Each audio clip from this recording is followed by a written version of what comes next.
I'm going to be showing you 4 different methods to take the shine out of your shoe. A point shoe comes very shiny, but a lot of companies don't want your shoe shiny on stage to give a sense of uniformity and extend the line. Every company I've gone to has a different preferred method for that. So I'm going to show you some of those. Definitely the oldest school method I've ever encountered is using traditional calamine lotion. I do not like this one. Use your calamine lotion from Bug Bite. Shake it up really well because it tends to separate. One of the advantages of this method is it can be pretty thick and cover some yuckiness on your shoe because it is so thick, but it's very watery, so it tends to cause your shoe to break down faster. You can see that it's making it a different color and taking the shine out. One of the big problems with these kinds of methods is your shoe is made out of fabric. You never want to get it wet unless you're just trying to break it in, and that's in a very specific place. Point shoes only last for about 15 hours because your sweat breaks down the shoe, literally destroys it, and then it's not strong enough to support you anymore, and you have to get a new pair. But aesthetics is king in ballet, right? So suck it up, girls. Buy more shoes. If I wanted to clean up a shoe for a show, I would just cut off the top layer of fabric here so that you'll get a neutral color down there. And the shoe is wet enough, I would always let these dry overnight. Ribbons as well. So ideally, it blends with your tights, and you just look like you have the longest leg possible because your point shoe is part of your leg. So you can see it next to my tights. It's pretty close. It's not bad. That's traditional calamine lotion, option number 1. Personally, I'm not a fan, although it does work. This is a method that we did at OKC Ballet a lot, and I like this one. It doesn't change the color of your shoe as much, but it takes the shine out. And depending on what roll you're doing, that can be great. It also makes your shoe less slippery. In Oklahoma City Ballet, oh my gosh, those studios and even the stage were quite slippery. So what we did was we take some rosin, crush it up into this powder,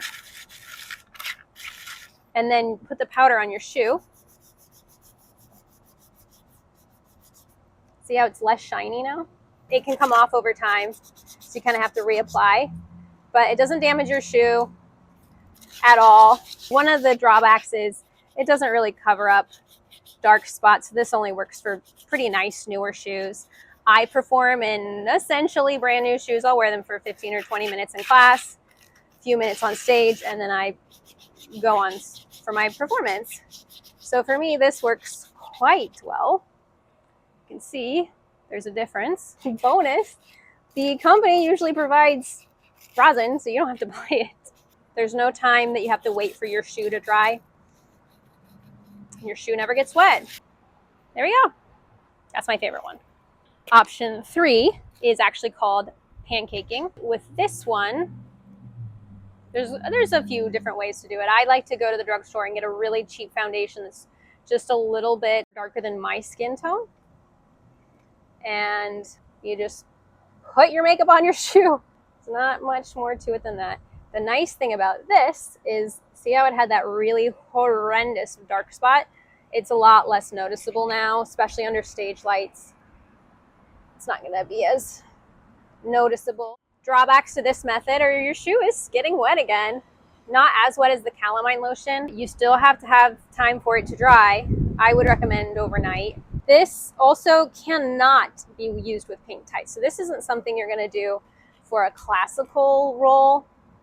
This would be for pretty contemporary, some neoclassical ballets. Anything where you're barefoot, most likely you're gonna want you to pancake your shoe, because a shiny pink shoe next to actual human flesh, that doesn't look like anybody's skin color. Say this one is a similar time constraint to calamining, but the big time issue with both of those is the waiting for your shoe to dry. You can't use your shoe until the next day, and you certainly have to plan a little bit better. You can't be picking your shoe day of with either of these methods. Now we have to do the ribbons because they look very different. Make sure you have a towel or something underneath this that you don't mind getting makeup on. All this nonsense. And then they only last for a week, if that. There we go. grand finale, the final method, and this is one that I learned from my friends at Ballet Frontier. It is my new favorite way to actually change the color of my shoes. Rosin's still my favorite, but this is incredible. I'm going to stand up because I don't want to inhale this. That's the only problem. You have to do this outside. Spray away from yourself, but it's going to be really fast.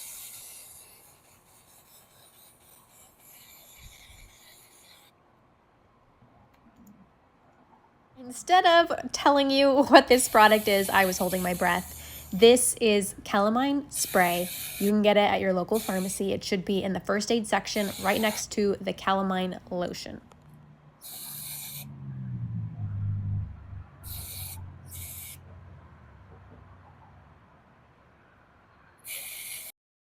So that's the shoe part.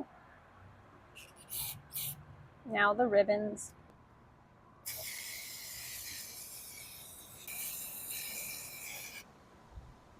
Done. That took seconds. The shoe gets little wet. It's very little. I've done this and danced in them on stage 30 minutes later.